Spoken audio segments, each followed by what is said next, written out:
तो ये बताओ, ये लास्ट क्लास में क्या बता दिया था? इंजाइम्स बता दिया था, वेक्टर बता रहे थे, प्लाज्मिड बताना था ना? ठीक है, देखो।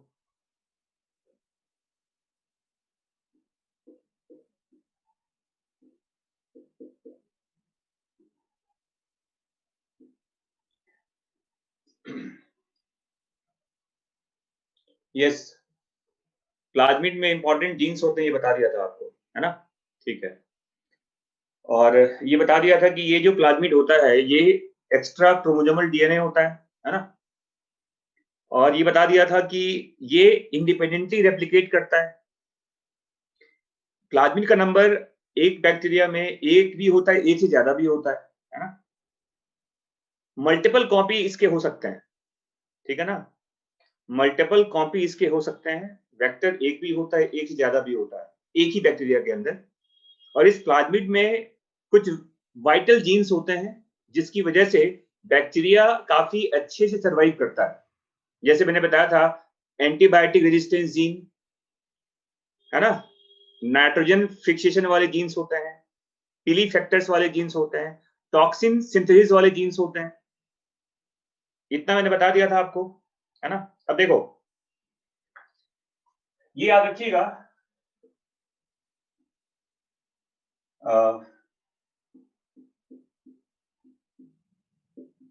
Plasmid of E coli,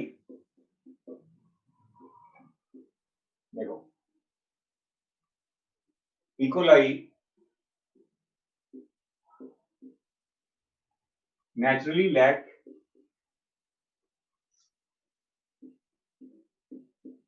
few antibiotic resistance gene like, देखो ये आपके एनसीईआरटी में लिखा हुआ है, एम्पिसिलिन, टेट्रासाइक्लिन,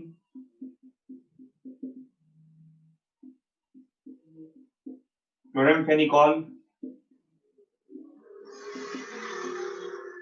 सर इसी को केनामाइसिन लिखा गया है, केनामाइसिन भी लिखा हुआ है, देखो।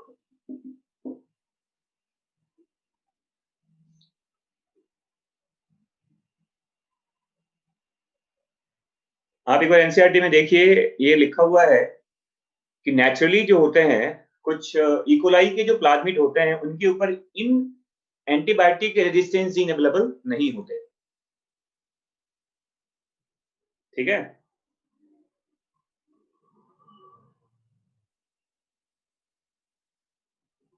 ये एनसीईआरटी में देखना, शायद लिखा हुआ है ये चीज।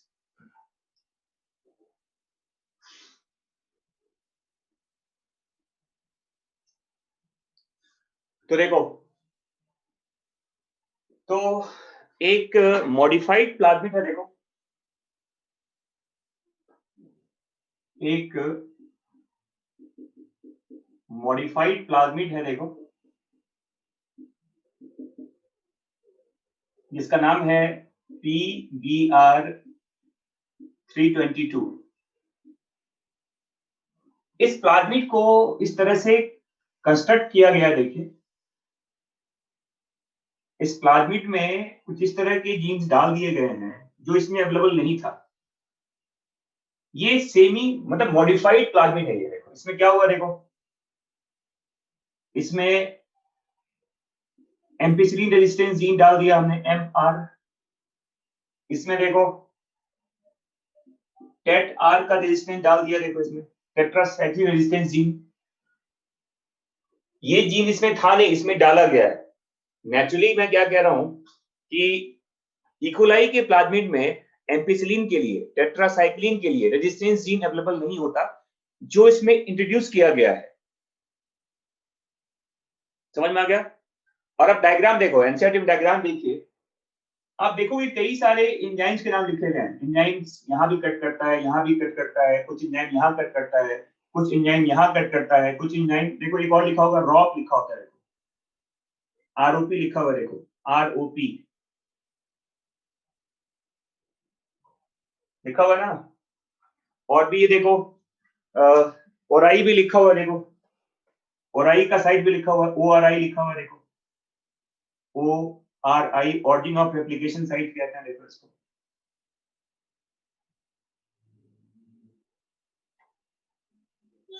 तो ये एक सेमी मॉडिफाइड, और देखो कई सारे मतलब इसमें इंजाइम्स के कट होने के मल्टीपल क्लोनिंग साइट इसके अंदर होते हैं, एमसीएस कहते हैं, देखो ऐसा लिखा जाता है, देखो यहाँ देखिए।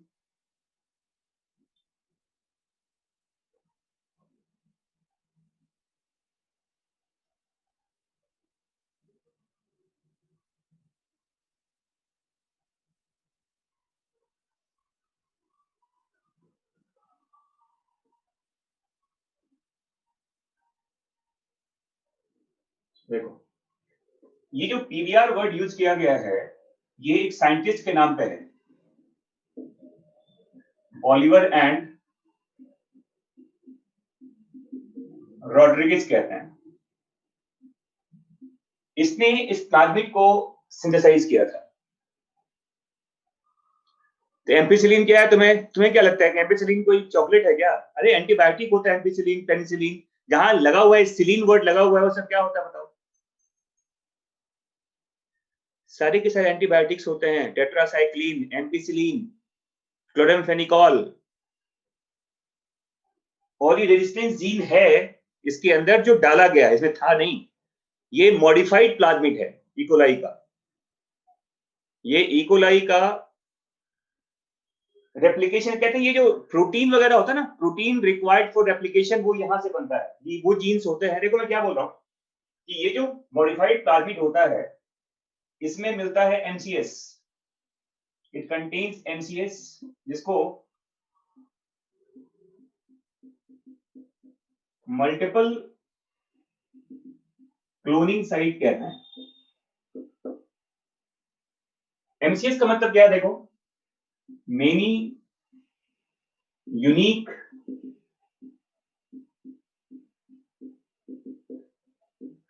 restriction site is present in a single plasmid। देखो कट यहां भी लगता है, कट यहां भी लगता है, कट यहां भी लगता है, कई जगह पे अलग अलग एंजाइम से कट हो सकता है। इसे कहते हैं मल्टीपल क्लोनिंग साइट कहते हैं, देखो इसको एमसीएस कहा जाता है। सेकंड देखो, ओराई लिखा हुआ है, इसका मतलब होता है ऑरिजिन ऑफ रेप्लिकेशन। इसको कहते हैं ऑरिजिन ऑफ रेप्लिकेशन साइट कहा जाता है।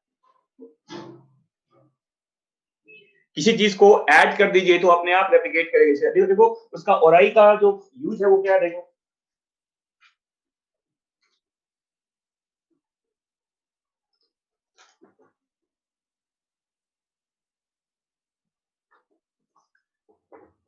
ओराई में क्या, देखो एनसीईआरटी में लिखा भी हुआ है कि दिस इज, लिखो ओराई के बारे में, दिस इज ए सीक्वेंस, लिखिए ओराई के बारे में, O R I, this is a sequence from where, this is a sequence from where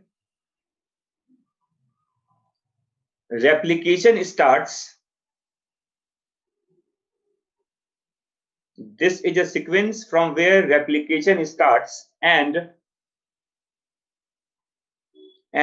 any piece of DNA, and any piece of DNA, and any piece of DNA when linked to this, when linked to this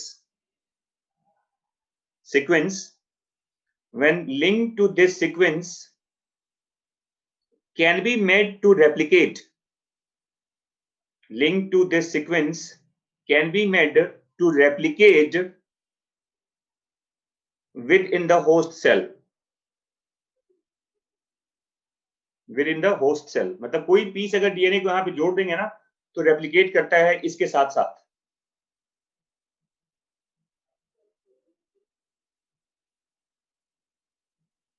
समझ में आ गया?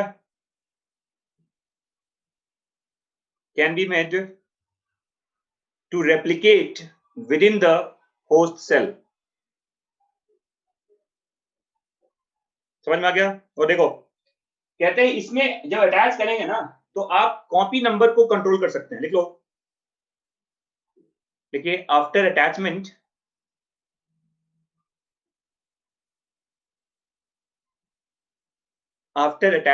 this sequence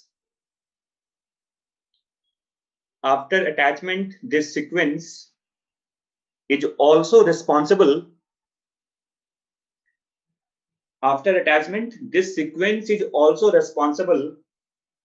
for controlling the copy number of the linked DNA. एक term देखो मैं use कर रहा हूं, कॉपी नंबर कहते हैं ऑफ लिंक्ड डीएनए कहा जाता है। कॉपी नंबर क्या है देखो, तो यहां देखिए क्या होता है।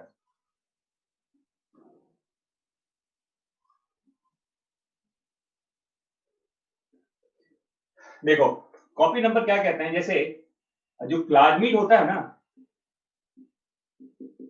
प्लाज्मिड कहते हैं ये दो तरह का होता है। एक होता है स्ट्रिंजेंट टाइप कहते हैं, और एक रिलैक्स्ड कॉपी नंबर कहा जाता है। स्ट्रिंजेंट टाइप में देखो नंबर ऑफ प्लाज्मिड एक या दो हो सकता है मैक्सिमम, इसमें ज्यादा कॉपी नहीं बनता उसका।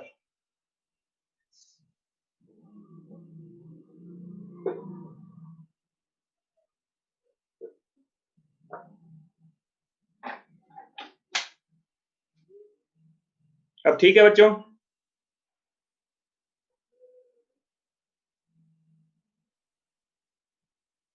अब ब्राइटनेस ठीक हो गया?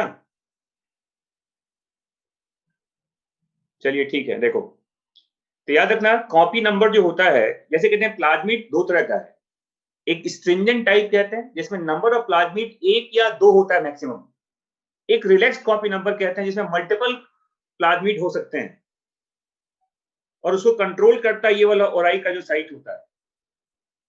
Stringent type number of plasmid, मतलब ये क्लोनिंग के लिए अच्छा नहीं होगा ना, अगर आपका एक दो प्लाज्मिड ही बनेगा तो उसे बहुत ज्यादा क्लोनिंग तो होगा नहीं। लेकिन जो रिलैक्स कॉपी नंबर कहते हैं ना, इसमें नंबर ऑफ प्लाज्मिड जो होता है वो एक से ज्यादा, बहुत मल्टीपल कॉपी होते हैं इसमें। तो रिलैक्स कॉपी नंबर का नंबर मतलब क्या, देखो मेनी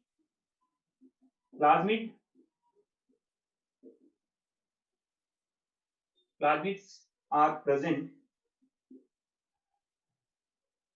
and hence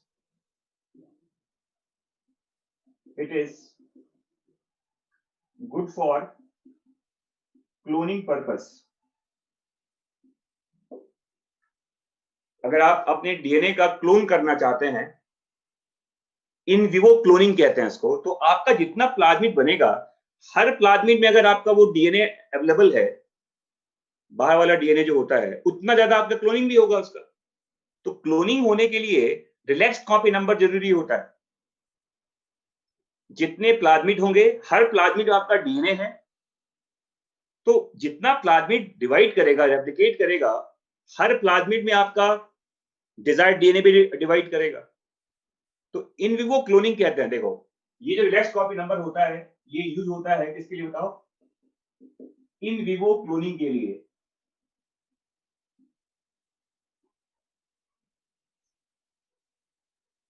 समझ में आ गया बच्चों? इन विवो क्लोनिंग कहते हैं, ठीक है। और देखो ये याद रखिएगा कि मल्टीपल क्लोनिंग साइट होने के बावजूद भी, देखो मैंने क्या बताया था कि एक प्लाज्मिड में मल्टीपल साइट होते हैं, लेकिन उन सबका एक यूनिक रेस्ट्रिक्शन साइट है। एक एंजाइम एक से ज्यादा जगह पे कट नहीं लगाएगा, अदरवाइज आपका टास्क पूरा नहीं हो सकता। Although a plasmid contains multiple cloning site, देखो इस पॉइंट को देखिए, ऑल्दो अ प्लाज्मिड कंटेन्स ये इसी के बारे में बता रहा हूं आपको। Plasmid contains multiple cloning site, but one restriction enzyme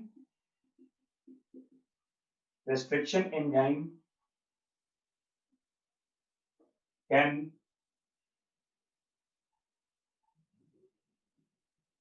cut at a single restriction site कहते हैं। स्ट्रिंजेंट का मतलब होता है जहां पर प्लाज्मिड का नंबर ज्यादा नहीं बन सकता, 1 या 2 प्लाज्मिड होता है केवल वहां पर। समझ में आ गया? Stringent means number of plasmid is 1 और 2 ओनली, इससे ज्यादा प्लाज्मिड नहीं बनता वहां पर, बट इससे हमारा टास्क पूरा नहीं होगा। ये समझ में आ गया? देखो मैं क्या कह रहा हूं, ये समझ में आया कि plasmid contains multiple cloning site but one restriction enzyme can cut at a single restriction site. अगर मान लो एक से ज्यादा जगह कट लग जाएगा तब तो मल्टीपल आपके वो प्लाज्मिड ही कट जाएगा, तो वो आपके लिए यूजफुल नहीं है फिर। और आप देखिए आपके एनसीईआरटी में जो डायग्राम बना हुआ है पीबीआर 322 का, वहां पर देखो कितने सारे एंजाइम्स के नाम लिखे गए हैं, अलग अलग जगह पे वो कट लगाता है, बट एक एंजाइम एक ही जगह कट लगा रहा है। देखिए हाँ जी बच्चों, समझ में आ रहा है? एनसीईआरटी खोलो, एनसीईआरटी में पीबीआर 322 का आप डायग्राम देखिए, और वो जो नाम लिखा हुआ है एच, देखो क्या क्या नाम लिखा हुआ है, देखो बहुत सारे नाम लिखे गए हैं, E coli R1, E coli R2, BAM1, है ना, HIND2, HIND3, ये जो नाम लिखे गए हैं ये सब एक ही जगह कट लगा रहा है। देखो, और मैंने कहा था ऐसा क्यों होता है, बिकॉज ऑफ यूनिक, क्या होता है बताओ, उन सबका एक यूनिक क्या होता है, रिकॉग्निशन साइट होता है, रिकॉग्नाइज करने के बाद कट लगाता है।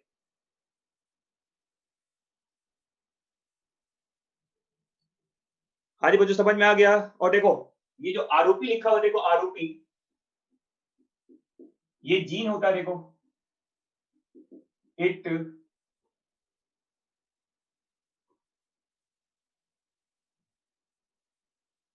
synthesizes, देखो it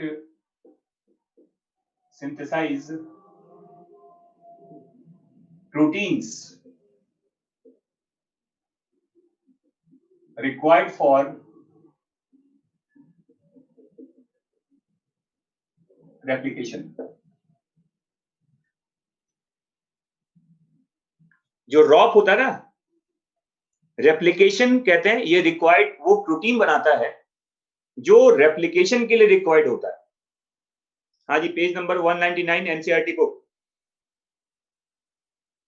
वहां पे डायग्राम देखिए एक बार आप। समझ में आ गया बच्चों? रॉप लिख लिया आप लोगों ने, रॉप के बारे में?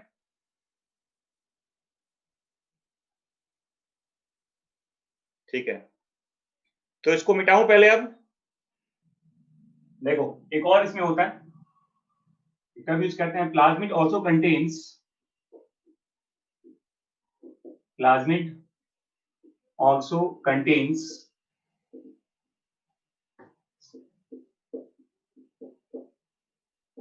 selectable markers to identify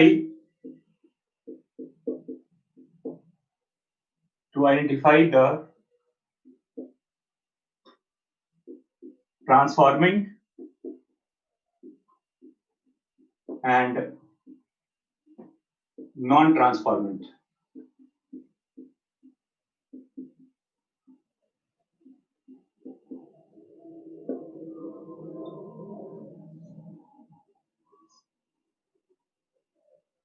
और ये सिलेक्टेबल मार्कर्स है, देखो ये जो सिलेक्टेबल मार्कर्स होते हैं, यूजुअली ये सिलेक्टेबल मार्कर्स जो होते हैं, ये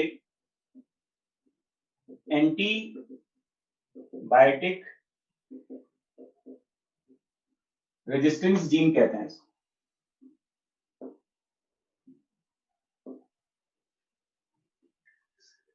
selectable markers are antibiotic resistance gene. P 322 R इसे यूज करते हैं, ठीक है ना, एंटीबायोटिक रेजिस्टेंस जीन। अब देखो इसका पूरा मतलब क्या है, समझो पहले आप इसको। देखो मैं पूरी कहानी बता रहा हूं, समझिए इसको आप। देखो अब जैसे मान लो हमारा टारगेट क्या है, टारगेट ऑफ एक्सपेरिमेंट क्या था, टारगेट ऑफ एक्सपेरिमेंट क्या है,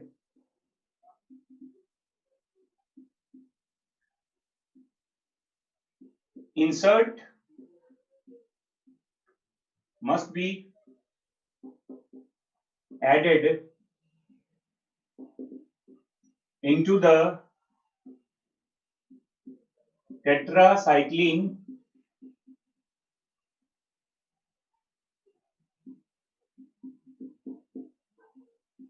resistance gene site। मतलब आप ये चाहते हैं, देखो हमारा टास्क यहां पर ये है, ये हमारे पास मान लो एक प्लाज्मिड है, इस प्लाज्मिड में ये हमारा एम्प आर है, और यहां लिखो लिखा हुआ है टेट आर। हम ये चाहते हैं कि हमारा जो इंसर्ट है, हमारा जो इंसर्ट है, देखो ये हमारा इंसर्ट है, ये इंसर्ट यहां पहुंच जाए टेट्रासाइक्लिन रेजिस्टेंस जीन के अंदर। समझ में आ रहा है, ये टारगेट है हमारा, ये हम करना चाहते हैं। समझ में आ गया?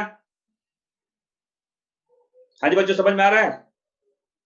हमारा टारगेट क्या है बताओ, कि आपका जो रेजिस्टेंस जीन का जो टेट्रासाइक्लिन रेजिस्टेंस जीन है उसके अंदर इंसर्ट जाना चाहिए, ठीक है। अब देखो पूरा एक्सपेरिमेंट कैसे करते हैं वो देखिए। देखो तो आप क्या करते हो, पहले देखो हमने क्या किया, देखिए जैसे मान लो आपने कई सारे, देखो हमने कई सारे पीवीआर 322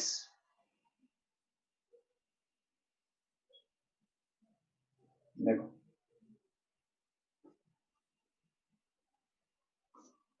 अब देखो यहां पर क्या किया गया है, ये मान लो एक होस्ट सेल है, these are the host cell, और इसको हमने इंक्यूबेट किया है, इसको हमने देखो ये मान लो प्लाज्मिड है, ये प्लाज्मिड है,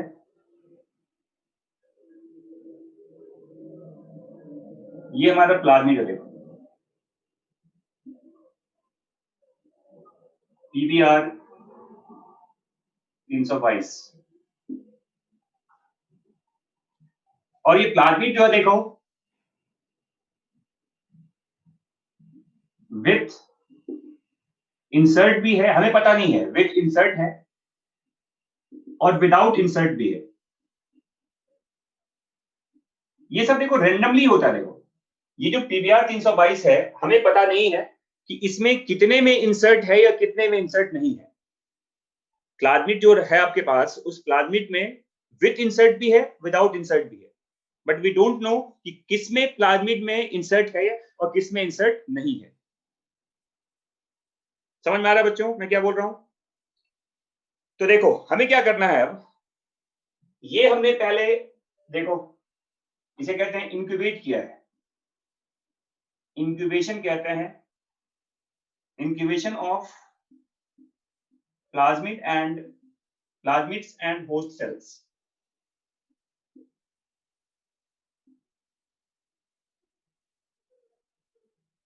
इंक्यूबेट करो, साथ में रखो इसको दोनों को पहले, और उसके बाद क्या करना है देखो। अब आप ये बताओ, दो पॉसिबिलिटी होगा, या तो ये यहां पर आएगा या तो ये यहां पर पहुंचेगा या ये यहां ये नहीं पहुंचेगा, दो चीज हो सकती ना, या तो ये होस्ट सेल ट्रांसफॉर्म होगा या ट्रांसफॉर्म नहीं होगा, दोनों चीजें सकती है ना। आपने इंक्यूबेट किया है, हमें पता नहीं है कि होस्ट सेल में हमारा प्लाज्मिड गया है या नहीं गया है, तो क्या करना है देखिए, अब यहां पर देखो, आप क्या करो,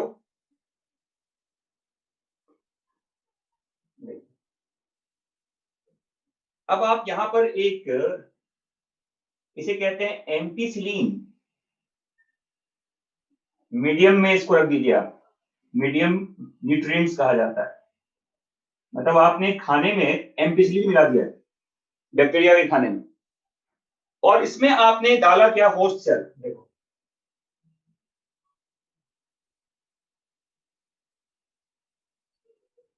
देखो, ये मान लो हमारा इकोलाई है, होस्ट सेल हमारा ये। अब क्या होगा देखो, अगर मान लो इसमें आपका प्लाज्मिड चला गया है, इसमें हमारा प्लाज्मिड चला गया है और इसमें प्लाज्मिड नहीं गया है, तो क्या होगा, मान लो हमने 3 बनाया, 1 2 3, तो इसका देखो, अब ये दूसरा टास्क था इसमें यहाँ पे, तो क्या होगा, 1 और 2 जो होगा will grow in ampicillin medium, लेकिन जो थर्ड होगा, third will not grow in ampicillin medium कहते हैं। ये समझ में आ गया बच्चों, मैं क्या बोल रहा हूं? क्योंकि फर्स्ट सेकंड में प्लाज्मिड चला गया है, और वो प्लाज्मिड आप जानते हैं कि उस प्लाज्मिड में एम्प आर भी है। देखो प्लाज्मिड तो कह रहा है ना, इस प्लाज्मिड में देखो, इस प्लाज्मिड में आपको पता है एम्प आर भी है और यहाँ पे टेट आर भी है।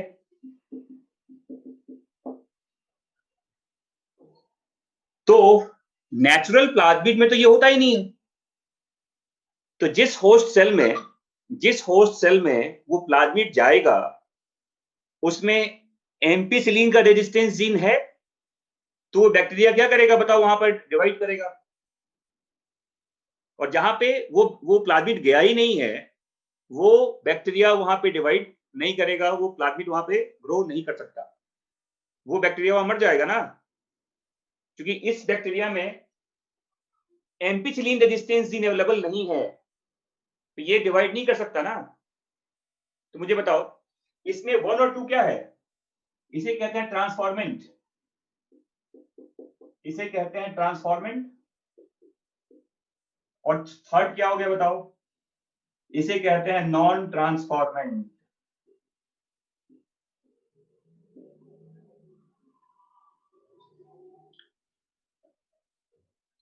हाँ जी बच्चों, यहां तक समझ में आया सबको? बहुत जरूरी है समझना इसको, जिसको दिक्कत है समझ लो पहले। Is that clear?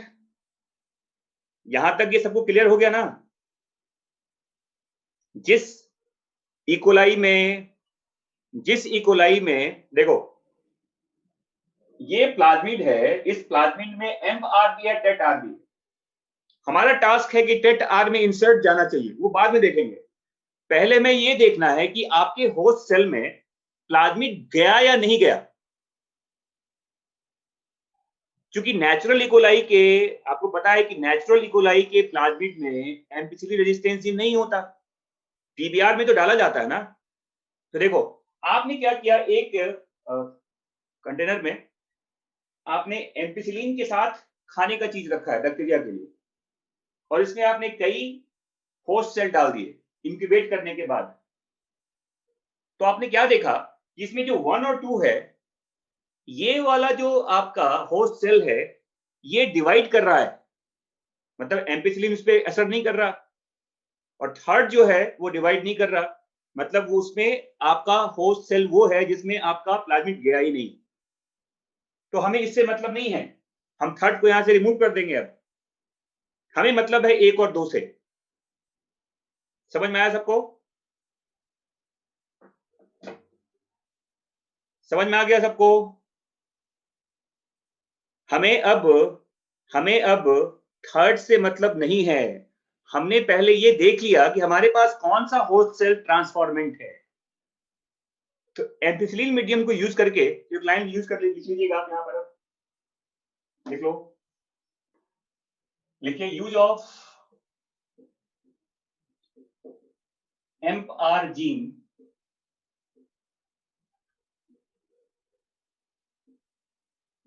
is used to identify transformant from non-transformant।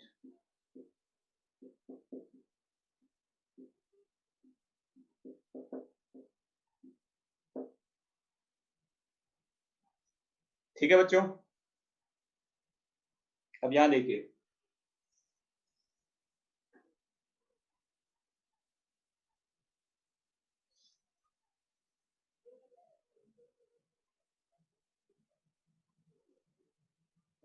अब देखो,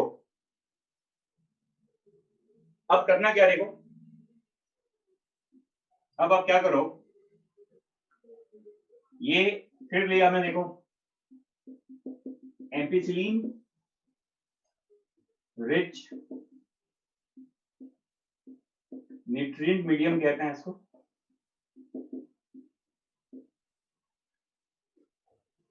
और इसमें हमने क्या किया, देखो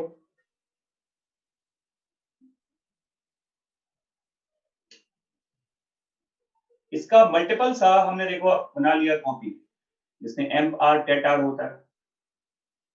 देखो इसका बनाएंगे क्लोन, क्लोनिंग कहता है। मतलब अब कई सारे इसी तरह का होस्टल बनेगा, देखो बहुत सारा बनेगा होस्टल, देखो इसमें कई सारे होस्टल बनेंगे, और हर होस्टल में देखो वो ट्रांसफॉर्मेंट अवेलेबल होगा, देखिए जिसमें एम्प-आर भी होगा, टेट-आर भी होगा, ठीक है ना। तो ये जो थर्ड टास्क हमने लिया, या नेक्स्ट टास्क ये है कि हमने क्लोनिंग किया, cloning of transformant in amp-are medium.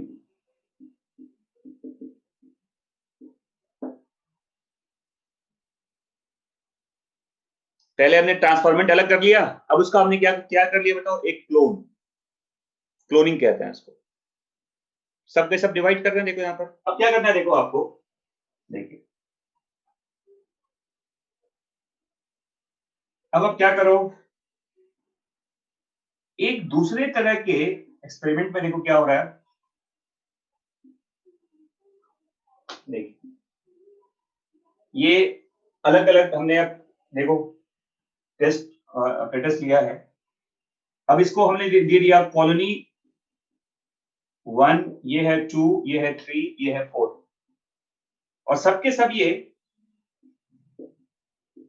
Ampicillin वाले ही मीडियम है, देखो सबके सब इसी मीडियम में ग्रो कर रहे हैं। और आप ये जो आपका क्लोन तैयार हुआ है, एक क्लोन को यहां डाल दो, एक को यहां डालो, एक को यहां डाल दो, और एक को यहां डाल दो, ये देखिए।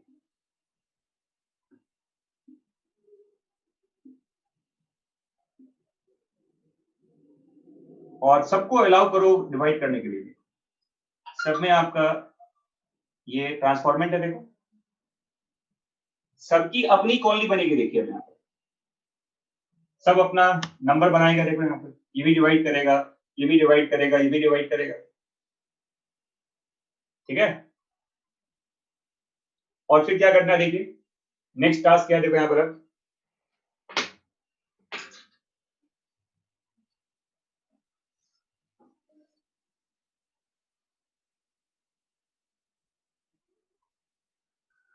अब आप क्या करो, इसके ऊपर देखिए ऐसे, इसके ऊपर आप एक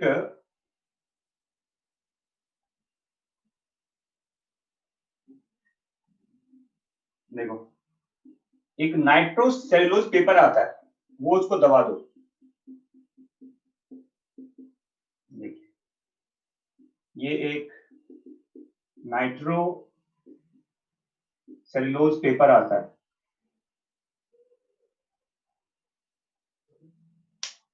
ये इसको प्रेस करो, और प्रेस करने के बाद नेक्स्ट टास्क क्या देखिए यहां पर, एक दूसरे मीडियम में आप क्या करो, देखो ये एक टेट्रासाइक्लिन रिच न्यूट्रिएंट मीडियम है। इस पेपर को पहले आप प्रेस कीजिए और इस पेपर को यहां डाल दो, इसके ऊपर देखो।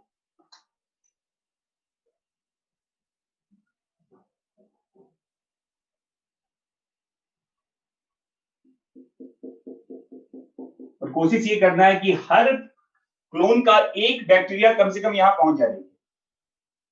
देखो हर 1 से आ गया, 2 से आ गया, 3 से आ गया और 4 से आ गया। देखिए हर क्लोन का, इसका देखो, इसका 1 यहाँ है, इसका 2 यहाँ, इसका 3rd यहाँ, इसका 4th यहाँ है। तो आपने क्या देखा, देखिए सब में, देखिए सबके सब तो ट्रांसफॉर्मेंट है ना, सबके सब ट्रांसफॉर्मेंट है। लेकिन हमने क्या देखा कि इसमें, इस पूरे एक्सपेरिमेंट में क्या देखा गया, मान लो ऐसा देखा जाता है कि 1 ये डिवाइड कर रहा है ना, 2 डिवाइड नहीं कर रहा, ये भी डिवाइड नहीं कर रहा, और ये डिवाइड कर रहा।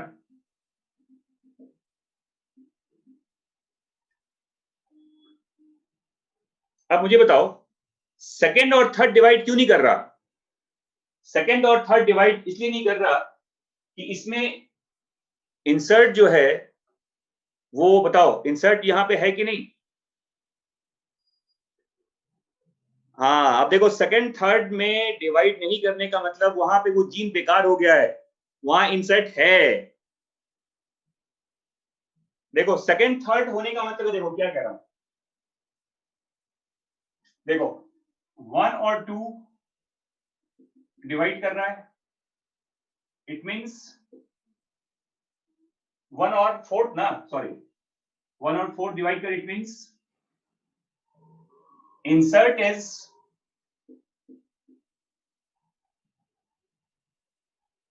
not present। अगर इंसर्ट होता तब तो जीन बेकार हो जाएगा ना। अगर इंसर्ट टेट्रासाइक्लिन में चला जाएगा तो वो तो टेट्रासाइक्लिन में डालते ही मर जाएगा फिर वो। और थर्ड एंड फोर्थ डिवाइड कर रहा है, देखो sorry second and third, second third divide कर रहा है, इसका मतलब क्या बताओ? इंसर्ट कहते हैं इसमें is present at tet R resistance gene. मतलब ये देखो, जो सेकंड और थर्ड है ये एक रिकॉम्बिनेंट है, ये एक रिकॉम्बिनेंट है, और जो 1 और 4 है वो एक, क्या बताओ, नॉन रिकॉम्बिनेंट है।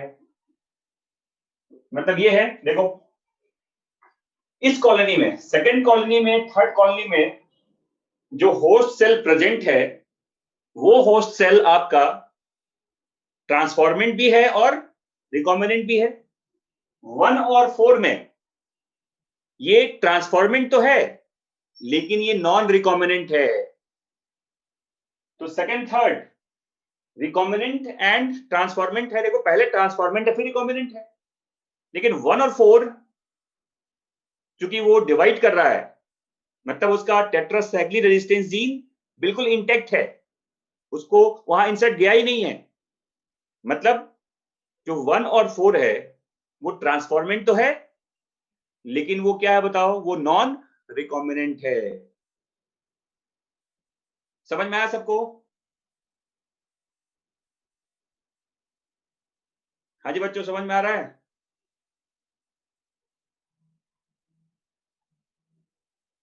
तो 2 रेजिस्टेंस जीन का फायदा समझ में आ गया।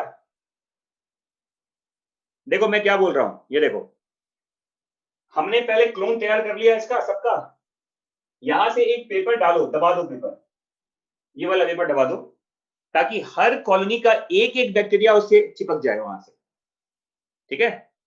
उसके बाद आपने एक दूसरे, देखो ये दूसरा एक्सपेरिमेंट है, देखो यहां पर इसमें क्या रखा है आपने, ये टेट्रासाइक्लिन रेजिस्टेंस जीन है, देखो ये जीन रिच मीडियम है, ये इस मीडियम में एम्पिसिलिन नहीं है, इस मीडियम में क्या बताओ, टेट्रासाइक्लिन है।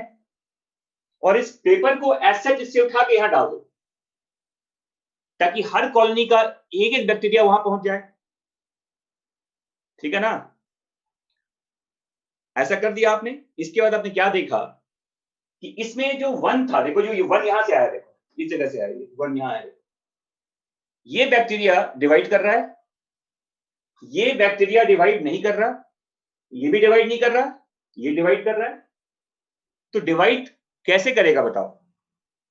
डिवाइड करने का मतलब यही हुआ ना कि आपका ये जो, देखो देखो मान लो ये टेट आर जीन है, और इसमें अगर आपका इंसर्ट होता तो ये जीन तो क्या हो गया, इनएक्टिव हो गया ना फिर। और अगर मान लो ऐसा होता, इसमें इंसर्ट गया ही नहीं, अगर मान लो ये टेट आर है, मान लो टेट आर है और इनसे इसमें इंसर्ट नहीं है, तो ये जीन क्या होगा बताओ, ये जीन एक्टिव होगा। तो विदाउट इंसर्ट तो टेट आर एक्टिव होगा ना, लेकिन अगर इंसर्ट चला गया वहां पर, वो जीन काम नहीं करेगा आपका, वो इनएक्टिव हो जाएगा। हम यही तो चाहते हैं कि हमारा जो इंसर्ट है वो टेट्रासाइक्लिन रेजिस्टेंस जीन में चला जाए। तो जो बैक्टीरिया डिवाइड ना करे, मतलब उसमें वो जीन गया है, लेकिन वो बैक्टीरिया आया कहां से, वो बैक्टीरिया आया देखो कहां से बताओ, सेकंड और थर्ड से। तो इस कॉलोनी का जो बैक्टीरिया अवेलेबल है आपके पास पहले से, सेकंड थर्ड में वो बैक्टीरिया है जो ट्रांसफॉर्मेंट भी है और रिकॉम्बिनेंट भी है। 1 और 4 में वो बैक्टीरिया है जो ट्रांसफॉर्मेंट तो है, लेकिन वो क्या है बताओ, वो नॉन रिकॉम्बिनेंट है।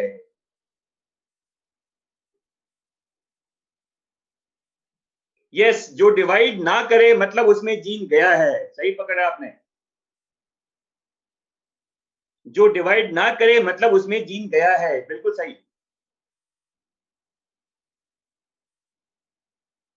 ये तो खुद ही समझना पड़ेगा आपको ना कि टेट्रासाइक्लिन रेजिस्टेंस जीन अगर काम नहीं करेगा, और आपने क्या डाला, टेट्रासाइक्लिन डाला हुआ इसमें, देखो यहाँ पर, तो उस एंटीबायोटिक में तो मर जाएगा बैक्टीरिया ना।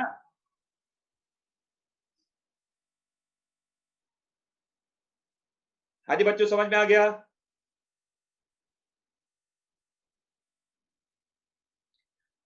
अब आपके पास एनसीईआरटी का अब आपके पास एनसीईआरटी का जो बुक है, जहां पर पीबीआर 322 लिखा हुआ है, उसका जो लास्ट 5 उस पैराग्राफ का जो 5-6 लाइन है वो पढ़िए, सभी पढ़िए पहले आप, और एक बार पढ़ के बताओ वो समझ में आया कि नहीं आया।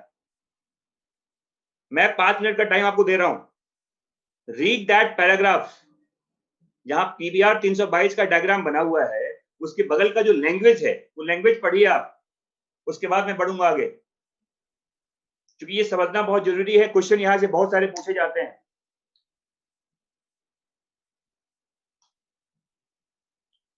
Read that paragraph and then I will move.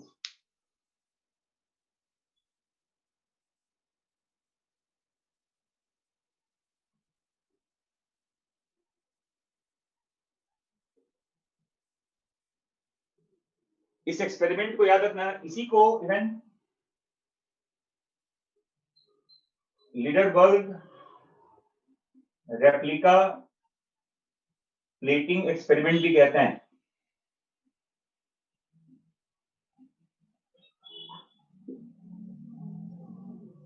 ये ये मैंने पहले भी बताया था आपको एक्सपेरिमेंट। यस बिल्कुल,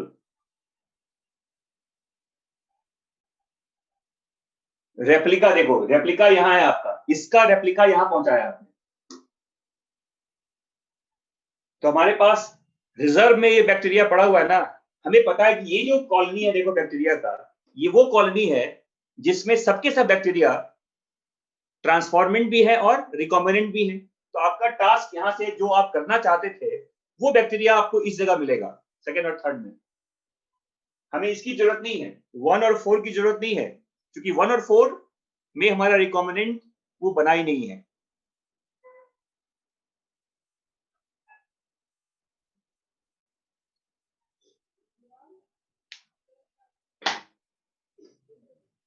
समझ में आ गया सबको?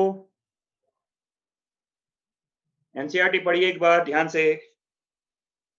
Replica plating, plating, replica plating experiment.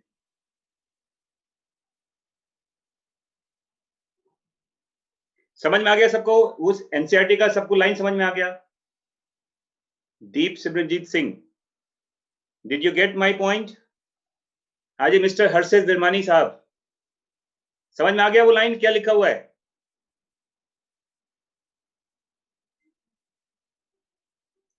That paragraph is very much confusing. तो जब तक डायग्राम से नहीं जाओगे ना तो वो लाइन बहुत ज्यादा इधर उधर हो जाता है फिर। तो ये डायग्राम समझ में आ जाएगा तो वो लैंग्वेज समझ में आ जाएगा। समझ में आ गया ना? तो अब बताओ, हमने 2 एंटीबायोटिक क्यों यूज किया, 2 रेजिस्टेंस जिन क्यों यूज किया? एक यूज किया ये पता करने के लिए कि पहले ट्रांसफॉर्मेंट को हमें नॉन ट्रांसफॉर्मेंट से अलग करना है ना? और दूसरा हमने यूज किया है इसलिए कि हमें रिकॉम्बिनेंट को नॉन रिकॉम्बिनेंट से सेपरेट करना है। तो इसका मतलब ये देखो, इसका मतलब ये है कि जितने भी ट्रांसफॉर्मेंट हैं, जितने भी ट्रांसफॉर्मेंट हैं वो सबके सब रिकॉम्बिनेंट नहीं है। ये समझ में आ गया ना? हर ट्रांसफॉर्मेंट रिकॉम्बिनेंट नहीं होता। ये समझ में आ गया? हर ट्रांसफॉर्मेंट रिकॉम्बिनेंट नहीं है। बट हमें चाहिए क्या? हमें चाहिए ट्रांसफॉर्मेंट भी और रिकॉम्बिनेंट भी। और इस चीज को कंप्लीट करने के लिए हमने 2 रेजिस्टेंस जीन को यूज किया है। एक चीज याद रखना, सिलेक्टेबल मार्कर्स का जो मेन यूज होता है वो ट्रांसफॉर्मेंट को नॉन ट्रांसफॉर्मेंट से सेपरेट करने के लिए होता है। ठीक है? तो पूछा जाएगा कि इस एक्सपेरिमेंट में जो क्लोनिंग साइट था, देखो जो क्लोनिंग साइट था वो किसके पास था बताओ? वो टेट्रासाइक्लिन रेजिस्टेंस जीन के पास था। तो लिख लो, इन दिस एक्सपेरिमेंट, लिख लो, in this experiment, in this experiment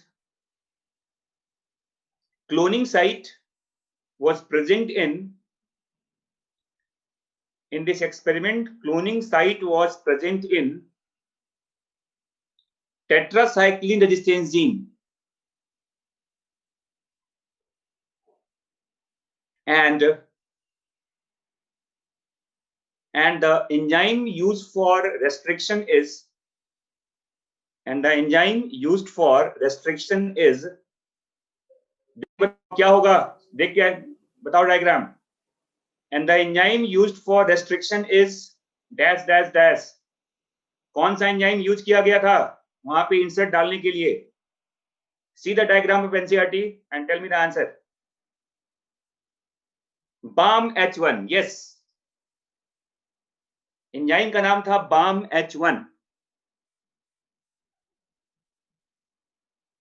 ठीक है बच्चों,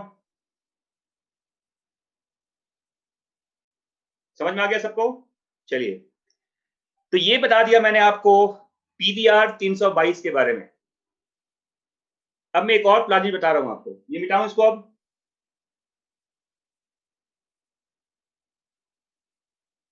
सबके अब ये डायग्राम समझ में आ गया सबको? Okay, that's better. अब देखो,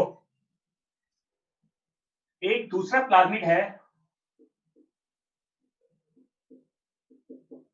इसका नाम है पीयूसी,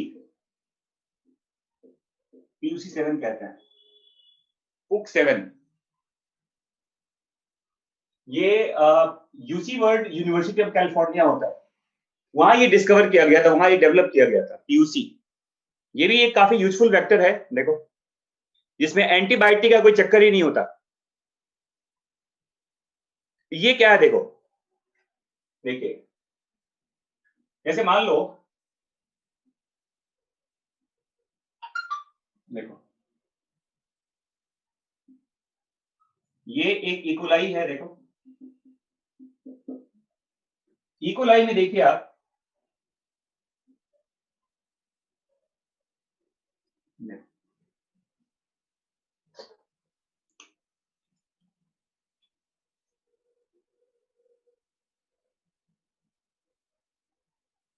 देखो, ये प्लाज्मिड है इसका, और ये मान लो इसका मेन जीनोम है।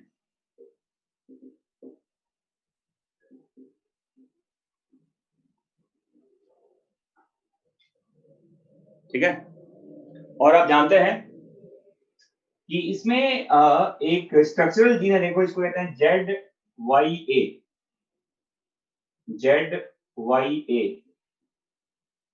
ये जो ZYA होता है, ये इन्वॉल्व होता है लैक्टोज मेटाबॉलिज्म में, पढ़ा होगा आपने।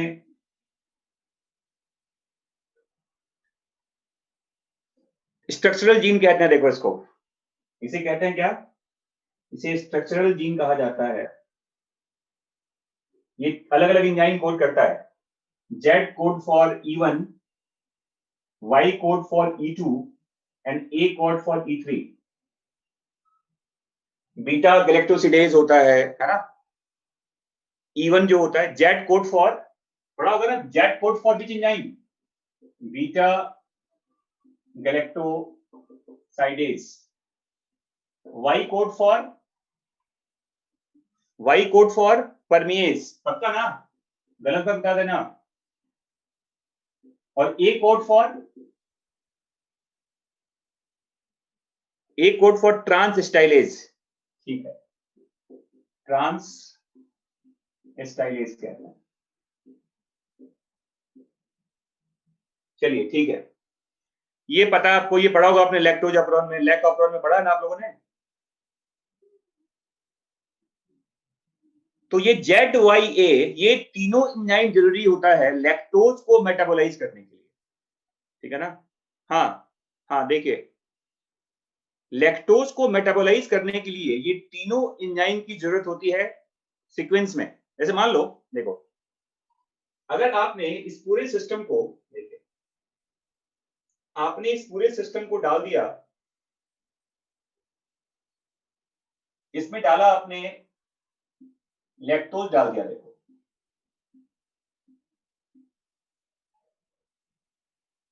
हमने क्या डाला बताओ, एक कंटेनर में लैक्टोज डाला है और ये बैक्टीरिया इसमें प्रेजेंट है ना। तो देखो, इस लैक्टोज में जब एंजाइम E1, E2 और E3, ये तीनों एंजाइम काम करेगा, तो यहां बनता है लैक्टोज का एंड प्रोडक्ट, कहते हैं, देखो, क्या कहते हैं इसको, एंड प्रोडक्ट कहते हैं, देखो इसको। क्योंकि तीनों एंजाइम बनेगा, देखो यहां पर E1 भी बनेगा, E2 भी बनेगा, E3 भी बनेगा, तो लैक्टोज मेटाबोलाइज होगा और क्या बनेगा, उसका एंड प्रोडक्ट, ठीक है। और इस एंड प्रोडक्ट में जब आप क्या डालेंगे, एक सब्सटेंस है, इसको एक्स गेल कहते हैं। ये एक तरह का क्रोमोजेनिक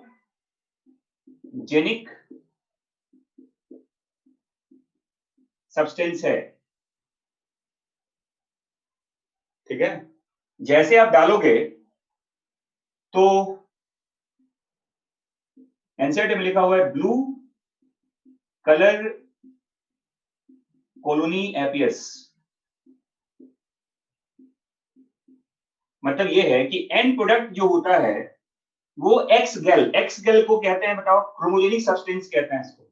जैसे ही डालेंगे आप इसमें एक्स गेल, और ये अगर बना रहेगा पहले से, तो पूरा का पूरा कॉलोनी आपका ब्लू कलर का हो जाता है, ये तभी बनेगा जब एंड प्रोडक्ट बनेगा. And product will react with x गैल. एक्स गैल is called chromogenic substance and blue color colony appears. ये नॉर्मल होता है. देखो अभी रुक जाओ, अभी मैं इंसर्ट की बात नहीं कर रहा. अभी ये समझ में आ गया सबको पहले? अभी मैं इंसर्ट की बात नहीं कर रहा, ये समझ में आया सबको पहले?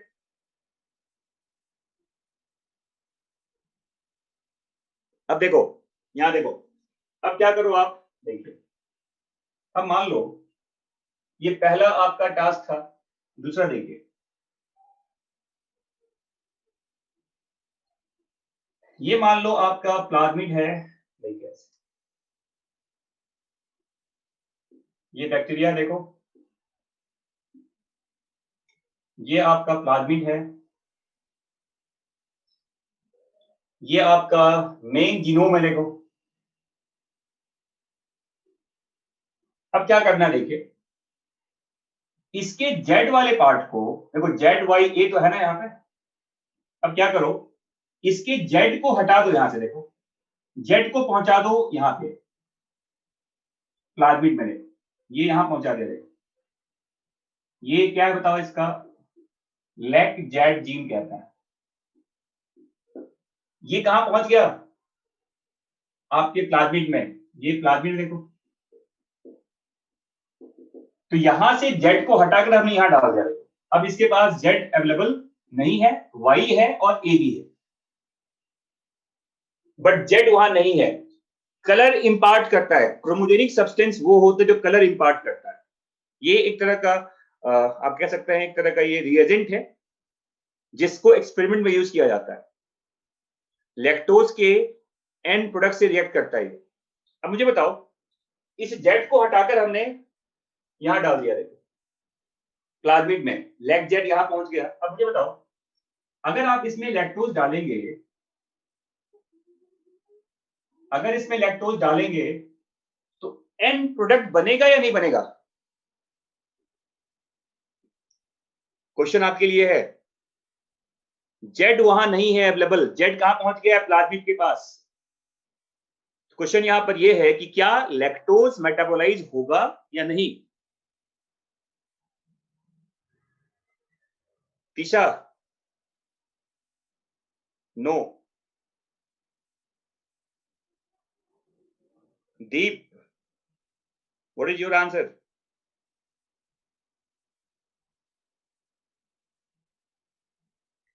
हाँ भाई साहब, मिस्टर दीप बताइए. नो. अच्छा बताओ, आप जानते हैं कि प्लाज्मिड जो होता है वो सेल्फ रेप्लिकेटिंग बॉडी होता है. प्लाज्मिड के जितने जीन्स होते हैं वो भी ट्रांसलेट करता है, पता है आपको? तो दिक्कत क्या है? अरे अब मुझे बताओ, यही तो होगा कि वन यहां से आएगा इंजाइम, दो यहां से आएगा, थर्ड यहां से आएगा. क्या प्रॉब्लम है? अरे इंजाइम तो तीनों बनेगा ना.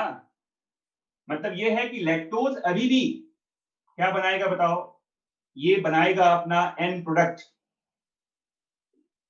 क्यों बताओ? क्योंकि यहाँ पे E1 भी आएगा, E2 भी आएगा और E3 भी आएगा. आएगा ना? तीनों आएगा ना यहाँ पर. अरे E1 तो E1 यहां से आएगा, प्लाज्मिड वाले पार्ट से आएगा. इसका मतलब ये हुआ कि इसमें अगर आप डालेंगे एक्स गैल, फिर क्या बनेगा? Blue colour colony.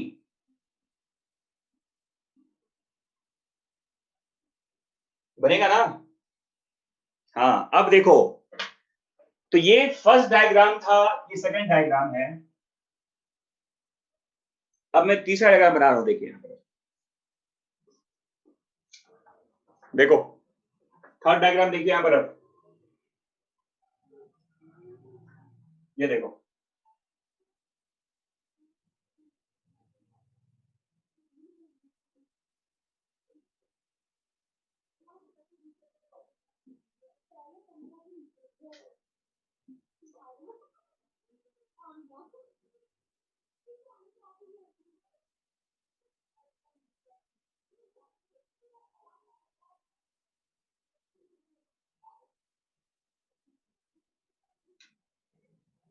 देखो Y है, AB है, और यहां पर हमने डाल दिया जेड जीन आपका है। और देखो अब मान लो ऐसा कि यहां पे इंसर्ट आपका चला गया है। ये क्या चला गया बताओ? आपका इंसर्ट जेड वाले पार्ट में, ठीक है। तो क्या होगा, क्या लिखेंगे आप? जेड के जाने के बाद, इंसर्ट के जाने के बाद एक टर्म यूज करते हैं इंसर्शनल इनएक्टिवेशन कहते हैं, inactivation of lake Z gene. अब आप बताइए, इसमें डालो लैक्टोज, तो लैक्टोज में E1 अब नहीं बनेगा और E2 बनेगा, E3 भी बनेगा, लेकिन E1 तो नहीं बन रहा ना। E1 का बनना खत्म हो गया ना, E1 नहीं बनेगा क्योंकि E1 के जगह पे क्या चला गया है? इंसर्ट चला गया है। यस, तो क्या होगा? No end product will form.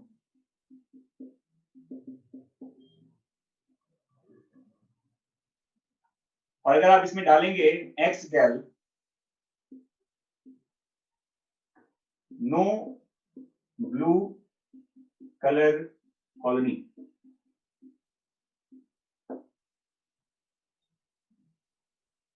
अगर ब्लू कलर कॉलोनी आ जाता इंसर्ट के डालने के बाद भी, मतलब आपका वो रिकॉम्बिनेंट बना ही नहीं है, तो क्या हो गया? Insertional inactivation of lake Z gene. तो ये एक आसान सा टास्क है, देखो इसको डायरेक्ट विजुअल सिलेक्शन मेथड भी कहते हैं, to distinguish recombinant from non-recombinant, recombinant from non-recombinant।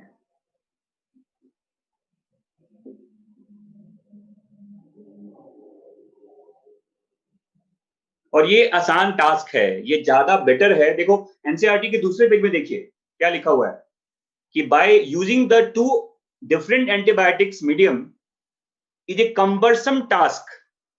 Next page में देखो क्या लिखा हुआ है बच्चे, एनसीईआरटी के दूसरे पेज में क्या लिखा हुआ है? यहाँ पे वो पीवीआर खत्म हुआ है, वहां क्या लिखा हुआ है कि दो अलग अलग एंटीबायोटिक्स को यूज करना ये एक कंबरसम टास्क है, डिफिकल्ट टास्क है। तो ये ज्यादा बेटर टेक्निक है, देखो कि आप सीधा देखकर बता सकते हैं कि अगर आपका रिकॉम्बिनेंट बन चुका है वो, तो कलर चेंज नहीं करेगा उसका, और अगर रिकॉम्बिनेंट नहीं बना है तो कॉलोनी का कलर कैसा हो जाएगा? ब्लू हो जाएगा। तो ब्लू कलर कॉलोनी का मतलब होता है कि आपका एक्सपेरिमेंट सक्सेसफुल नहीं रहा, और अगर वो ब्लू कलर कॉलोनी नहीं बना मतलब आपका एक्सपेरिमेंट क्या हो गया बताओ? वो हो गया सक्सेसफुल, आप जो करना चाहते थे वो हो गया। तो ये जो यहां पे बीटा गैलेक्टोसाइडेज कोडिंग एंजाइम है, ये यहां क्या हो गया? ये क्या हो गया बताओ? ये हो गया यहां पर सिलेक्टेबल, मतलब आप कह सकते हैं कि यहां पर जो सिलेक्टेबल मार्कर का पूरा जो काम करता है वो ये बीटा वाला करता है, जो बीटा गैलेक्टोसाइडेज एंजाइम काम करते हैं। कॉन्गो क्या होता है? कॉन्गो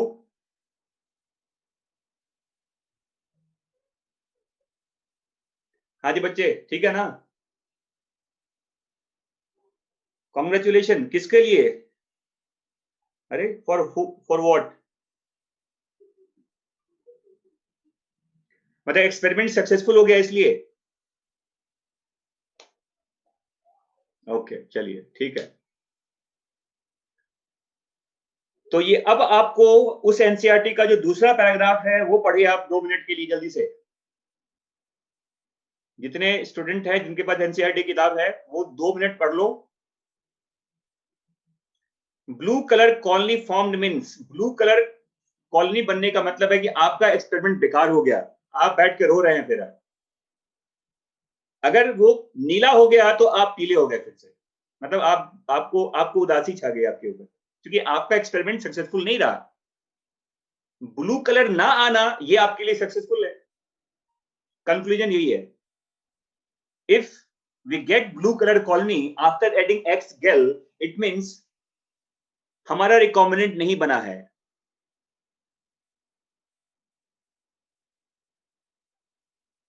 देखो मैं क्या कह रहा हूं कि ये जो यहाँ पे जेड जीन है, इसमें इंसर्ट चला गया तो ये जीन तो बेकार हो गया ना। ये जो जेड जीन है जो इंजाइम इवन कोड कर रहा था वो बेकार हो गया। तो देखो लिखा हुआ ना, insertional inactivation of leg Z gene हो गया। आफ्टर एडिंग इंसर्ट वो क्या हो गया, इंसर्शनल इनएक्टिवेशन हो गया। किसका, लेग जेड जीन का।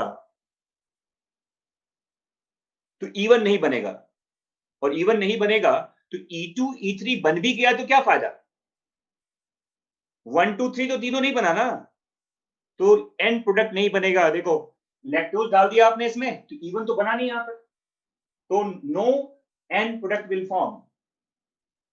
और तब इसमें एक्स गेल डालेंगे आप तो क्या होगा, नो ब्लू कलर कॉलोनी।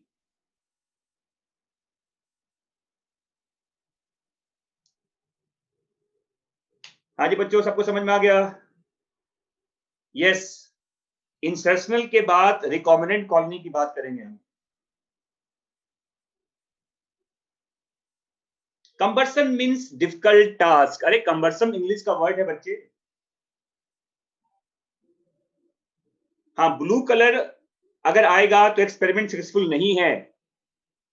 अरे ब्लू कलर आ गया तो एक्सपेरिमेंट सक्सेसफुल नहीं रहेगा ना। ब्लू कलर नहीं आने का मतलब है कि आपका एक्सपेरिमेंट सक्सेसफुल है, आपका जो इंसर्ट था वो चला गया है जहां भेजना चाहते हैं उसको।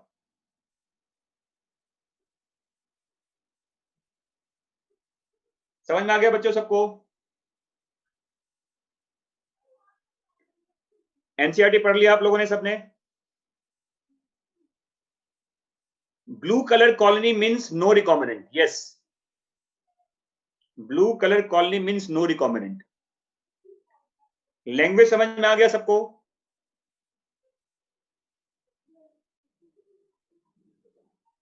क्यों, हर्षित क्या कर रहा है? He is a very silent guy, very innocent guy. Why you want to remove? कहाँ मैसेज लिख रहा है, मुझे तो नजर नहीं आ रहा कुछ भी।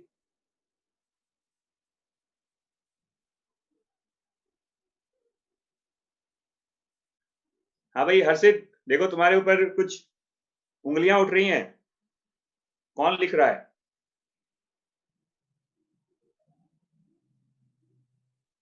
अच्छा, एक फेक हर्षित भी है?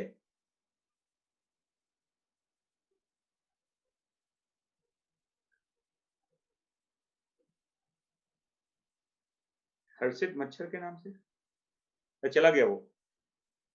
ओके, चलिए ठीक है। तो एनसीईआरटी का लैंग्वेज समझ में आ गया सबको? एनसीईआरटी में जो लिखा गया है समझ में आ गया सबको?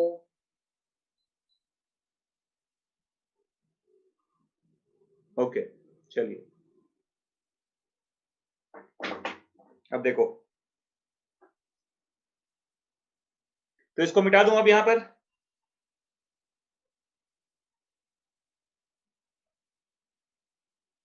इसको मिटा दूं यहां से अब? सबने लिख लिया? ओके चलिए, अब देखो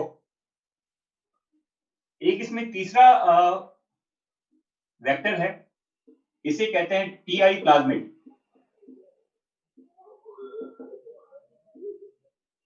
इसे ट्यूमर इंड्यूसिंग प्लाज्मिड कहते हैं। इसे सटल वेक्टर भी कहा जाता है।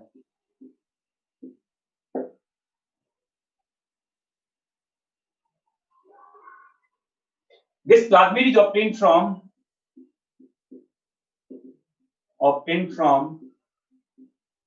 a बैक्टीरिया, नाम है उसका एग्रो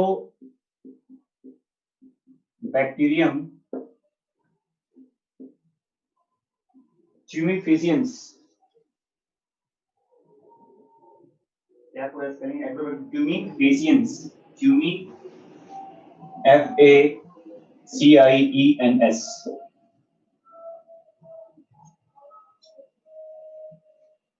ठीक है,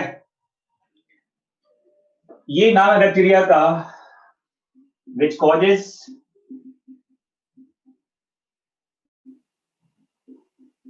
क्राउन गॉल डिजीज कहते हैं। इन डाइकॉट, ये देखो कौन सा प्लांट लिखा हुआ है, डाइकॉट या मोनोकॉट, आई थिंक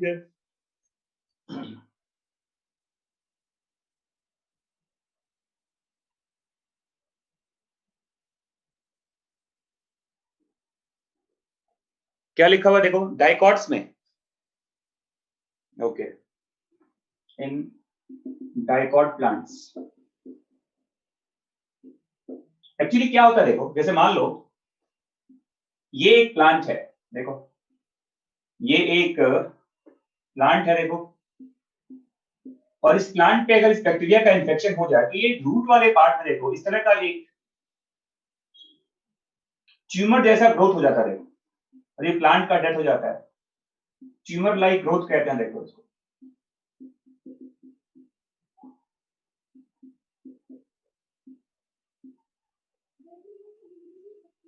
अब देखो ये यूनिक चीज है कि ये जो टीआई प्लाज्मिड होता है, ये होता है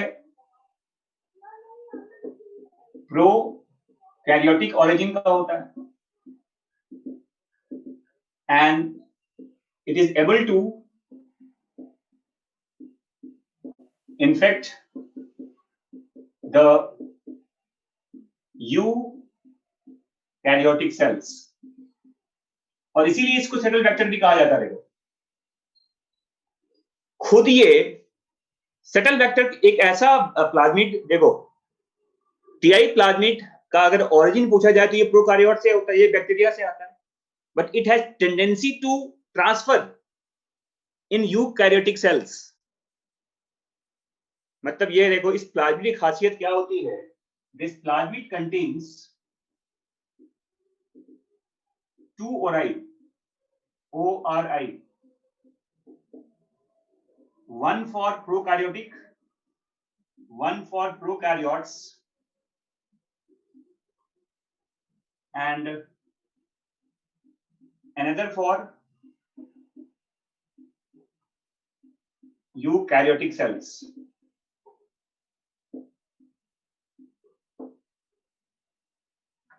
तभी तो ये यूकारियोट में जाएगा, वहां पे अपने जीन को ये ट्रांसफर करता है, ट्यूमर जैसा ग्रोथ क्रिएट करेगा और प्लांट का डेथ हो जाता है। समझ में आ रहा है बच्चों? मतलब ये है एक ऐसा प्लाज्मिड जो आता है प्रोकारियोट से, और इसका इन्फेक्शन कहां पे होता है बताओ? यूकारियोट्स में, क्योंकि प्लांट तो यूकारियोट से ही होगा। समझ में आ गया?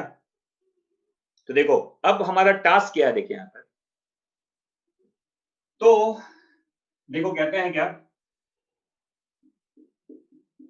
आइसोलेशन ऑफ टीआई प्लाज्मिड, और इसमें क्या देखा गया कि इस प्लाज्मिड की खासियत क्या है, देखिए इस प्लाज्मिड में देखो दोनों एंड पे एक टी डीएनए होता है, इसको कहते हैं ट्रांसफर डीएनए, और बीच में देखो ये यहां से यहां तक ये वायलेंट जीन है, देखो वायलेंट जीन कहते हैं, ये यहां भी टी होता है देखो। ये जीन वो होता है which you know which enters in plant genome and destroy the plant.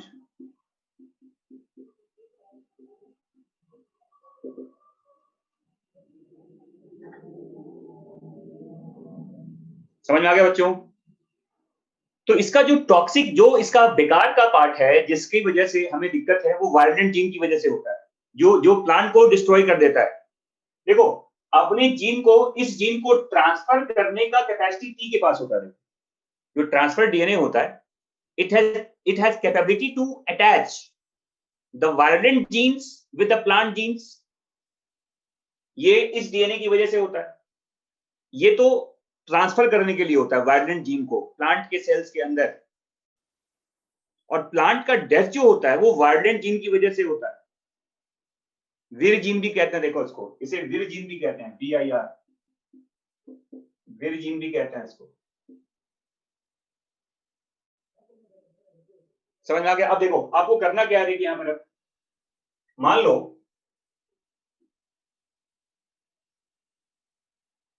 ये एग्रोबैक्टीरियम ट्यूबिफेसियंस है, मान लो ये बैक्टीरिया है ना? इस बैक्टीरिया में मान लो ये प्लाज्मिड है ऐसा, और इस प्लाज्मिड में देखो,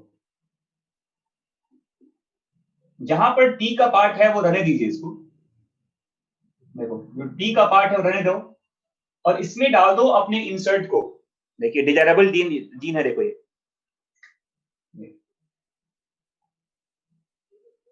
अब देखो ये हमारा इंसर्ट है, और ये एक ट्रांसफॉर्मेंट, ये एक ट्रांसफॉर्म एग्रोबैक्टीरियम ट्यूबिफेसियंस है। ये कैसे हुआ देखो, तो ये हुआ रिमूवल कहते हैं। ट्रांसफॉर्म का मतलब क्या हो गया बताओ? रिमूवल ऑफ वीर जीन, इसको हटा दीजिए, एंड एडिशन ऑफ क्या बताओ? इंसर्ट।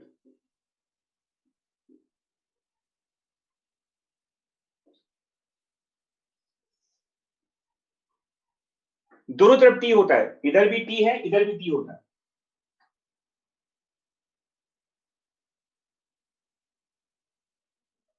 तो समझ में आ गया ये क्या करना है आपको? उस एग्रोबैक्टीरियम ट्यूबिफेसियंस का जो वायलेंट जीन है उसको हटा दो वहां से, और इसमें क्या डाल दो? अपने डिजायरेबल डीएनए को, जिसे आप प्लांट में डालना चाहते हैं, जिसे आप प्लांट में डालना चाहते हैं, वो जीन वहां डाल दीजिए आप उस प्लाज्मिड के अंदर। और क्या बोलेंगे देखो, अब इस वेक्टर का नाम क्या बताओ? इस वेक्टर का नाम है, एनसीईआरटी में लिखा हुआ है, डिसआर्म्ड पैथोजन वेक्टर कहते हैं। देखो इसको डिसआर्म्ड पैथोजन वेक्टर। डिसआर्म्ड क्यों बताओ? ये डिसआर्म्ड क्यों है? क्योंकि आपने इसके वायलेंट जीन को हटा दिया है। इसका जो हथियार था, इसका जो वेपन था, वो आपने हटा दिया, और उसमें वो डाल दिया जो आप डालना चाहते हैं प्लांट के अंदर। हाँ, अब यस, ये अब प्लांट के अंदर एंटर तो करा देगा आपके जीन्स को, लेकिन प्लांट को डिस्ट्रॉय नहीं कर सकता। देखो सेल्स के तो जाएगा ही ना प्लांट। अब देखो क्या करना है, देखिए यहां पर देखो, अब मान लो ये एक प्लांट है, ये एक डाइकॉट प्लांट है,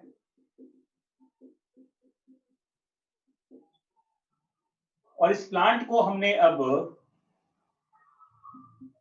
एग्रोबैक्टीरियम ट्यूबिफेसियंस से क्या करा दिया? देखो इसको इन्फेक्ट कराया, और इसमें देखो हमारे पास ये टी अवेलेबल है, और ये साथ में देखो यहां पर क्या बताओ, आपका इंसर्ट भी है। देखो ये हमारा एक ट्रांसफॉर्मेंट बैक्टीरिया है और रिकॉम्बिनेंट बैक्टीरिया भी है। ट्रांसफॉर्मेंट भी है और रिकॉम्बिनेंट भी है, और इसको हमने क्या करा दिया, दिखाओ, ये करा दिया नेचुरली इन्फेक्ट करा दिया। नेचुरली क्या करा दिया हमने, इन्फेक्ट।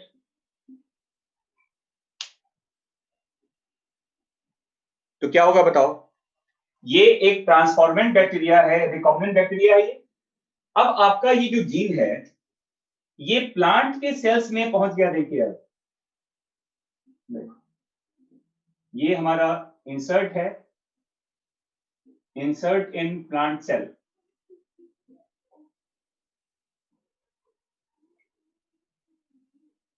और बताओ अगर ये इंसर्ट यहां पहुंच गया तो इस इंसर्ट का जब क्या होगा, ट्रांसक्रिप्शन एंड ट्रांसलेशन, ट्रांसक्रिप्शन भी होगा, ट्रांसलेशन भी होगा। तो देखो ये क्या बनेगा आपका, डिजायरेबल प्रोडक्ट कहते हैं इसको। ये आपका डिजायरेबल प्रोडक्ट है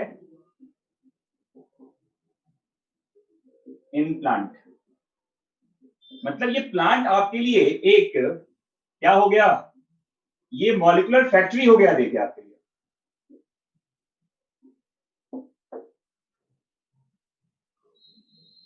जो पेप्टाइड आप बनाना चाहते थे उस पेप्टाइड को प्लांट बना रहा है आपके लिए। देखिए अब यहां पर कितना बढ़िया काम है ये। जो फैक्ट्री में तैयार कर सकते हैं आप, वही प्रोटीन, वो पेप्टाइड तो आपके लिए प्लांट तैयार कर रहा है, क्योंकि वो जीन वहां चला गया है, डिजायरेबल डीएनए वहां पहुंच गया है। उस जीन का जब वहां क्या होगा, ट्रांसक्रिप्शन एंड ट्रांसलेशन, तो वो आपके लिए क्या बनाएगा, वो प्रोडक्ट जिसके लिए जीन्स आपने डाला था किसमें, एग्रोबैक्टीरियम ट्यूमेफेसियंस के प्लाज्मिड में। और इसीलिए इस बैक्टीरिया को नेचुरल जेनेटिक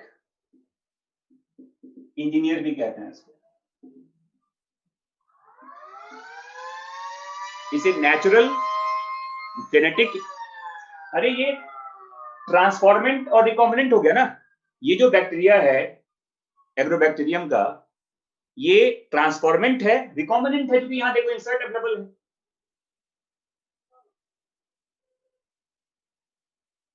और उसको आप अब प्लांट में जाने दीजिए, जाओ तुम प्लांट के पास, प्लांट में चला जाएगा, वो इन्फेक्शन भी करेगा लेकिन वो डिजीज कॉज नहीं कर सकता। डिजीज कॉज क्यों नहीं करेगा बताओ, क्योंकि आपने उसके आर्म्स को, आपने उसके हथियार को काट करके वहां आपने इंसर्ट डाल दिया है अपना। यस, वायलेंट जीन वहां अवेलेबल नहीं है।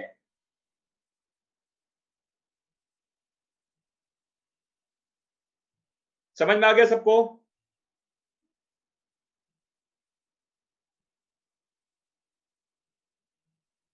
हाँ, मॉलिक्यूलर फैक्ट्री का मतलब समझ में आ गया कि जो काम फैक्ट्री में होता है, देखो जो चीज, जिस प्रोटीन को आप, जिस पेप्टाइड को आप फैक्ट्री में बनाना चाहते हैं, वो प्लांट आपके लिए बना रहा है।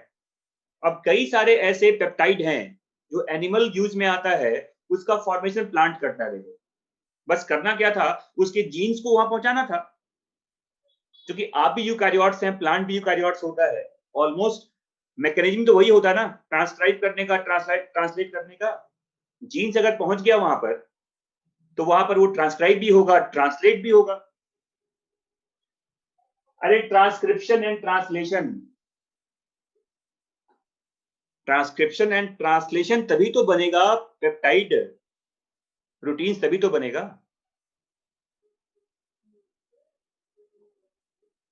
हाँ जी बच्चे, समझ में आ गया?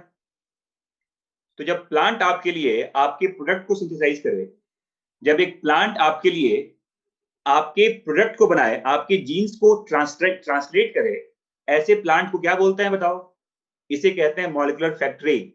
और आज के टाइम पर टोबैको के प्लांट में, टोमेटो के प्लांट में, पोटैटो के प्लांट में बहुत सारे ऐसे जीन्स एक्सप्रेस करवाए जा रहे हैं जिसका प्रोटीन हमारे लिए काफी यूजफुल होता है। ब्रेसिका में, ब्रेसिका नेपस, जानते हैं प्लांट का नाम? ब्रेसिका नेपस में जानते हैं, उसमें प्रोटीन बनाया जाता है। जो एंटीकोगुलेंट है। ब्रेसिका नेपस एक प्लांट है जिसमें हिरुडीन का जीन डाल देते हैं इसी एग्रोबैक्टीरियम के हेल्प से, और वो प्लांट आपके लिए बना रहा है हिरुडीन। देखो कितना बढ़िया बात है। तो एग्जाम्पल लिख लेना, ब्रेसिका नेपस। ब्रेसिका प्लांट का नाम देखो क्या है, ब्रेसिका नेपस कहता है।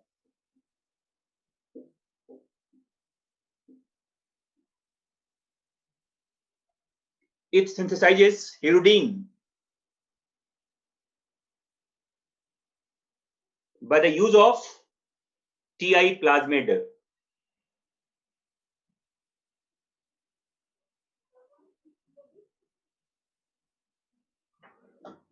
समझ में आ गया बच्चों? ठीक है, मिटाऊं इसको अब।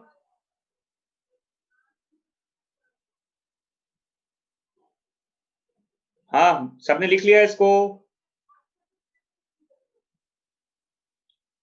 देखो कितना इंटरेस्टिंग है। अगर आप लैंग्वेज में पढ़ेंगे ना, लैंग्वेज में बहुत कुछ दिक्कत आएगा। By the use of Brassica nepus, by the use of TI plasmid, by the use of TI plasmid. तो लैंग्वेज में इसको समझना थोड़ा मुश्किल है। आप डायग्राम के थ्रू चलेंगे ना तो ये बहुत आसान सा चैप्टर है, सब समझ में आ जाएगा। ब्रेसिका नेपस ये बनाता है, हिरुडीन लिखा हुआ है ना, हिरुडीन जो एंटीकोगुलेंट है। हिरुडीन एक प्रोटीन होता है, पेप्टाइड होता है, ये प्लांट बनाता है। वैसे तो जानते लीच में बनता है ये, अरे ये तो लीचेज में बनता है ना, हिरुडीन में। हाँ जी, ये चैप्टर एक्सपेरिमेंटल है, बिल्कुल सही कह रहे हैं।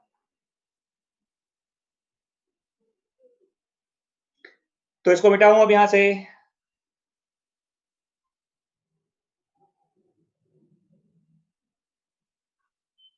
समझ में आ गया सबको? चलिए ठीक है।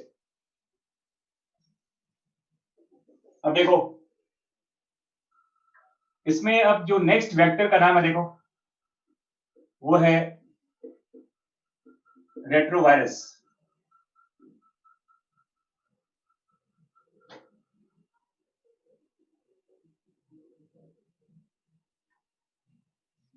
Used to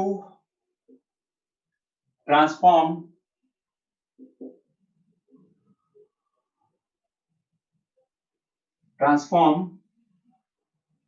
animal cells.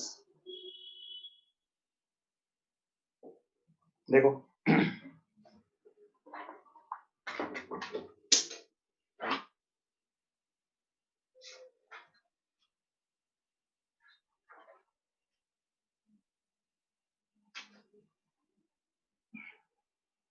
जैसे SV40 कहते हैं, सिमियन वायरस 40 होता है, एवं पैपिलोमा वायरस भी होता है। पैपिलोमा वायरस वगैरह भी यूज करते हैं इसके लिए, एडिनो वायरस भी होता है। देखो इस वायरस में भी होता है क्या, देखो देखो एक्चुअली क्या कहते हैं, जैसे मान लो ये एक रेट्रो वायरस है। इस वायरस का जीनोम जो होता है ना, देखो इसका जो जीनोम होता है, इसके जीनोम में क्या देखेंगे आप, इसको आप बाहर करके देखोगे ना, देखो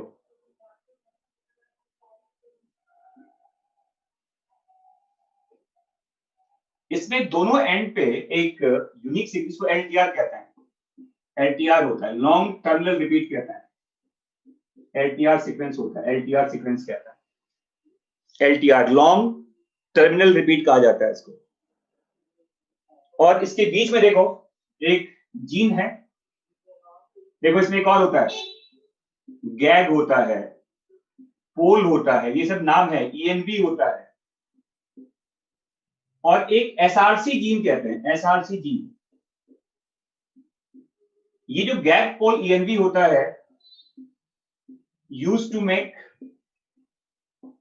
new copy in the host cell. और ये जो SRC है इसे कहते हैं कैंसर कॉजिंग जीन, इसे कैंसर कॉजिंग जीन कहते हैं SRC को। LTR का मतलब होता है लॉन्ग टर्मिनल रिपीट कहा जाता है इसको। ये सीक्वेंस होता है जो अटैचमेंट में यूज होता है। ये जीनोम को कहीं और अटैच करने में हेल्प करता है। गैग पोल ENV, ये जो जीन्स होते हैं ये वायरस का जीन है जिसकी वजह से वो होस्ट सेल में नए कॉपी बनाता है अपने। और देखो SRC जीन ये कैंसर कॉजिंग होता है। तो देखो क्या करना है आपको यहां पर, ये देखिए आपका टास्क पूरा हो गया। ये देखिए आप LTR रहने दीजिए दोनों तरफ। LTR यहां भी है, LTR यहां भी है। गैग पोल ENV भी रहने दे दो। गैग भी है, पोल भी है, ENV भी है। यहां पे डाल दो अपने इंसर्ट को। ये देखिए ये डाल दिया हमने इंसर्ट। अब ये एक रिकॉम्बिनेंट बन गया। देखो ये आपका डिसआर्म्ड हो गया। देखो और इसे वापस आप डाल दिए। देखो इसे वापस डाल दीजिए यहां पर। तो ये क्या हो गया, एक हो गया ट्रांसफॉर्मेंट वायरस हो गया। देखो ये ट्रांसफॉर्म वायरस कहते हैं। देखो और इस वायरस को infect with normal human cells या नॉर्मल एनिमल सेल्स कहते हैं।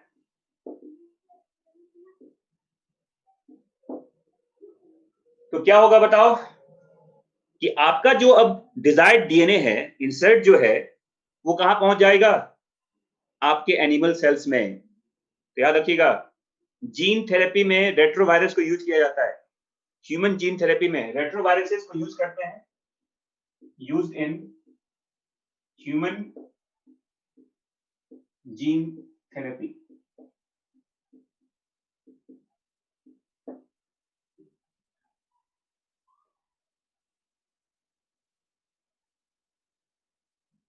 हाँ जी बच्चे, समझ में आ गया सबको? तो रेट्रोवायरस भी यूज होता है as a vector, as a disarmed pathogen vector लिखा हुआ है एनसीईआरटी में टर्म। LTR कहते हैं लॉन्ग टर्मिनल रिपीट, इसे कहते हैं लॉन्ग टर्मिनल रिपीट होता है। ये सीक्वेंस होता है जो अटैचमेंट में हेल्प करता है, जो वायरस के जीनोम को दूसरे के जीनोम के साथ अटैचमेंट में हेल्प करता है, इसको LTR कहते हैं।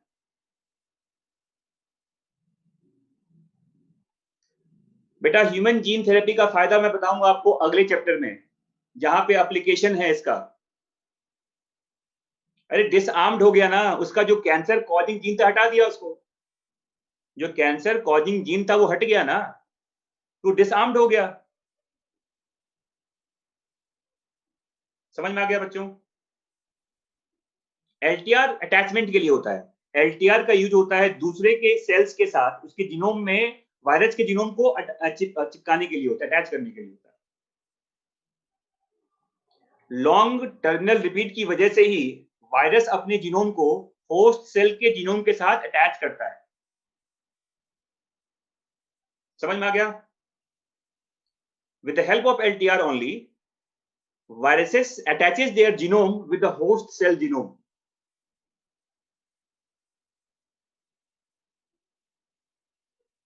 ठीक है बच्चों?